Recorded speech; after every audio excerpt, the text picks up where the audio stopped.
So a team that made the playoff last year, and a team that was very much so in the mix to make the playoff last year, is Texas and Texas A&M.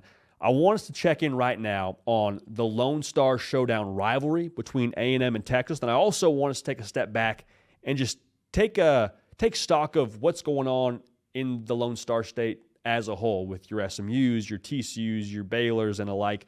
First things first, though, make sure you are subscribed to the On3 YouTube channel. Whether you're an A&M fan or you're a Texas fan, we have a lot of y'all get dialed in here. Thank you for that. If you haven't yet subscribed, hey, no time like the present. You're watching the college football video in January, so you're a bit of a sicko. Good news, we're sickos as well. We cover the sport year-round. Handshake emoji, let's get after it. This is a rivalry between Texas and Texas A&M that I don't know it got enough credit. They didn't play this game before this year since 2011, which is just wrong in itself, but it didn't lose any juice. Did not lose any juice throughout the entirety of the rivalry not being played. Not even just on game day, but I mean, like, you go check the Twitter mentions between a Texas fan and an A&M fan or whatever, there was no love lost. And to backtrack for a second, it was so wrong we never had this game for a period of time. It's kind of like in the movies where, in those time travel movies, they go back in time and they mess with something within the timeline they shouldn't have messed with.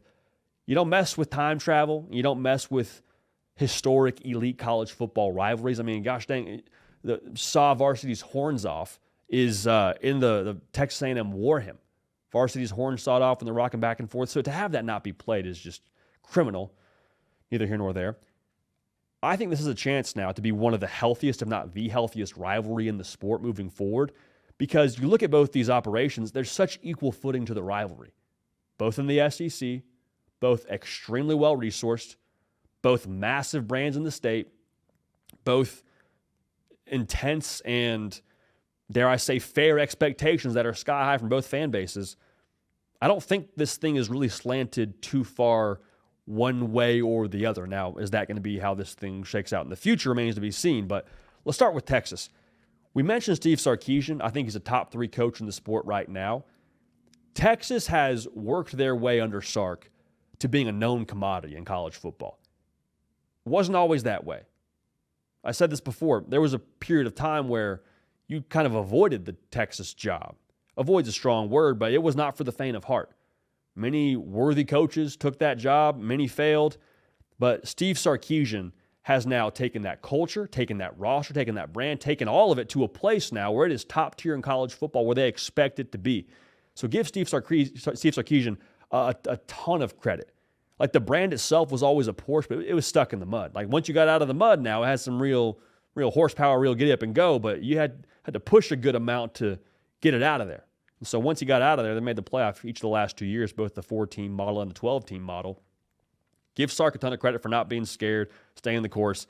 Now they got a Porsche absolutely humming. Does it stay that way in the Arch Manning era? Remains to be seen, but Texas, again, known commodity, very, very stable in a lot of ways.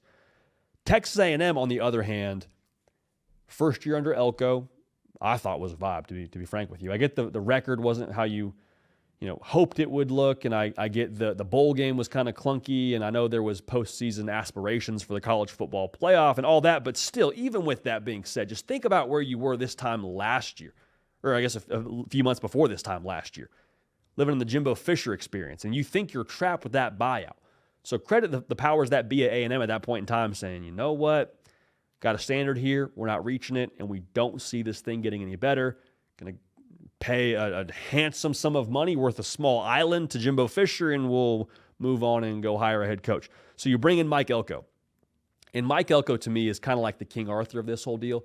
Let's get a little nerdy for a second, but we'll do it. Those of y'all that know the King Arthur story, how it goes is there's a sword called Excalibur. This is so nerdy. It sounded way better in my head, but we're going to push through. Sword called Excalibur. Excalibur now, whoever pulls that sword out of the stone that it's locked into is the king, all right? Many people try, many people fail. Kevin Sumlin tries, came over with some promise from Houston. It went how it went. Jimbo Fisher, I already said. Remember, Jimbo Fisher came over with a national title to his name at Florida State. Jimbo Fisher wasn't some slouch of a coach when he showed up there. There was a reason why he got paid all that money. But Mike Elko kind of feels like the King Arthur of this whole deal. He seems to be able to pull Excalibur out of the stone. He seems like the guy you've been waiting for a while at A&M. And the reason why I say that is I think he fits so perfectly the vibe that A&M is as a program, as a town and College Station, all those things. Like it's blue collar, it's hardworking, it's hard edge. They kind of picture themselves, I think, as like the anti-Texas in a lot of ways. Like where Texas is flash, they think they're substance. Where Texas is shiny, they're great. Where Texas finesse, they feel like they're this punch you in the mouth kind of operation. And y'all, that's Mike Elko. He was there as a DC, which I said many times has only given him, I think, a leg up as the head coach because, again, he gets what A&M is, what they're about, and he embraces it full throttle, wide open. So the pitch now for Mike Elko, as we look at the future of A&M football, is as strong, I think, as it's funny to say, as strong as I think it's ever been in recent history. I know there was that great run where they were landing a top class and the NIL thing was awesome, but like in real time, there's real substance to Mike Elko. And there's real substance to what he's building at Texas A&M. And there's something to be said for just us as human beings. We like to be a part of the next thing, like being on the ground level for the new wave. There's a reason why I believe Tesla outsold BMW. You know what BMW is, but Tesla is this new exciting thing. Why are they selling more Teslas? Because we think we're on the cutting edge of something new. A&M can make that pitch to the kids in the state. Hey, year one, new coach. You see the new product on the field with how we operate, the new swagger. Come be a part of the next thing, the new thing in the state of Texas.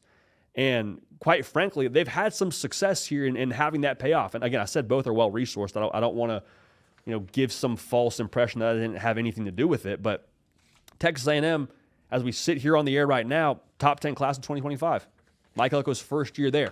Okay, so they're real deal pushing the envelope when it comes to the talent acquisition side, and they're still providing an on-field product to recruit to.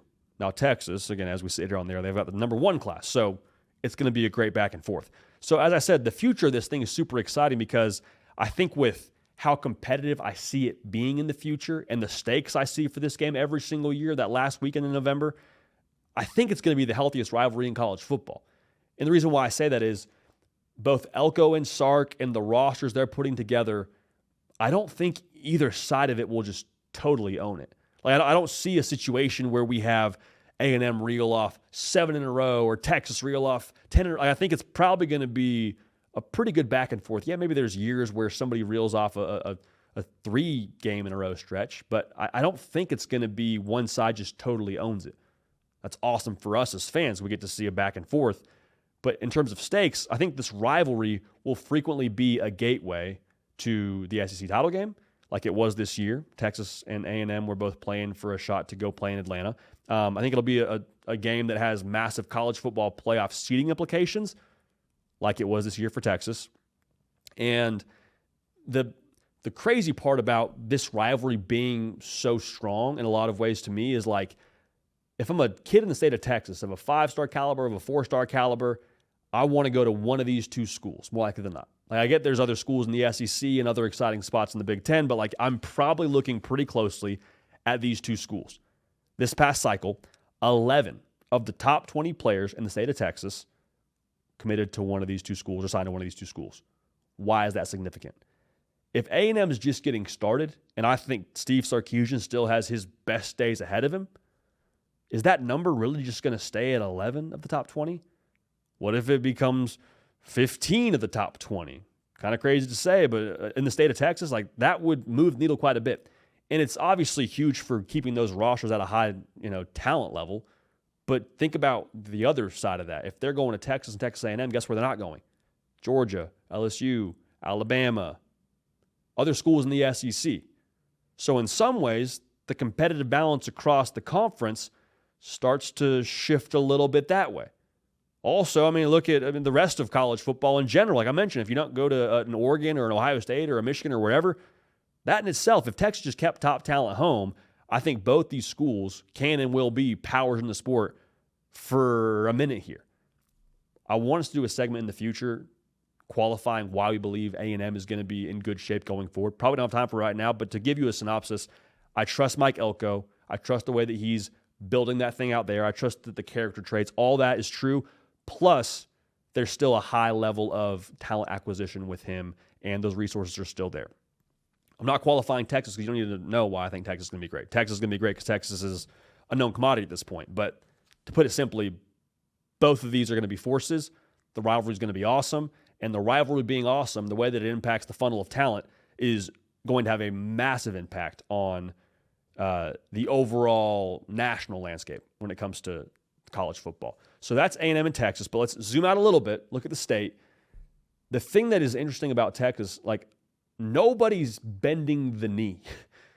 Nobody's just saying, oh, you know what, well, we'll just kind of, nobody's like irrelevant.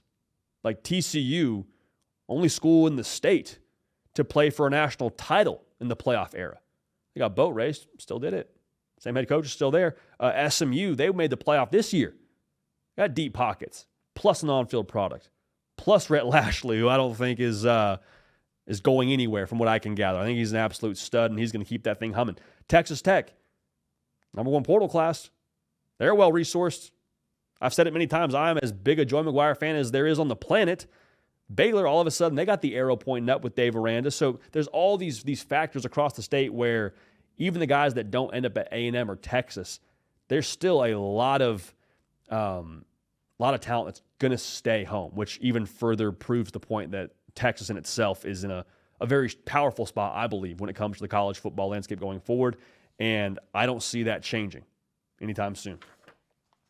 So the state of Texas, a lot of good folks in the state of Texas that watch the show. Shout out to y'all. Make sure you subscribe. But exciting times, very exciting times.